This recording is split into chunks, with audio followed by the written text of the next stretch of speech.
క్షేత్రాన్ని 3 విభాగాలుగా చేస్తాం మనం. అంటే మనం శ్రీకృష్ణ పరమాత్మ చెప్పినట్టు మనిషి ఎలా పుడతాడు? గుణ కర్మ విభాగశః. గుణముతోటి కర్మతోటి మనం మనుషులు విభజింపబడుతున్నారు. విభజింపబడటం అంటే ఏంటి? కులాలు మతాలు కాదు ఇక్కడ. ఒక మనిషి వీడిలాగా అనేటువంటి ఎలా విభజింపబడుతుంది మనకి? కర్మ వలన, గుణము వలన. కర్మగతమైనటువంటి అంశాలన్నీ కూడా రేఖల రూపంలో ఉంటాయి. గుణప్రధానమైనటువంటి అంశాలన్నీ కూడా క్షేత్రంలో ఉంటాయి.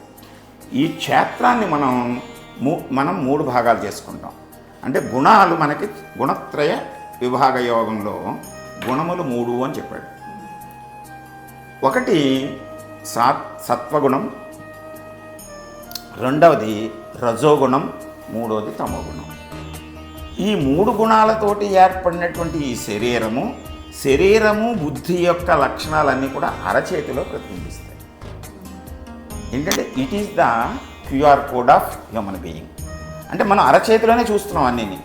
భవిష్యత్తుని, గతాన్ని, వర్తమానాన్ని, భవిష్యత్తుని కూడా అరచేతిలో చూస్తున్నాం. అంటే గతంలో నేర్చుకున్నటువంటి అంశాలు వాటిని ప్రస్తుత వర్తమానానికి అన్వయం చేస్తూ భవిష్యత్తును నిర్మాణం చేసుకోవడానికి మన బుద్ధే ఉపయోగపడుతుంది. బుద్ధిలో ఉన్నటువంటి అన్ని అంశాలు కూడా నాడుల ద్వారా అరచేతిలో సింబాలిక్గా మనకి దర్శనం చేస్తాయి. అంటే కర్మగతమైనటువంటి అంశాలు రేఖల రూపంలో ఉన్నాయి.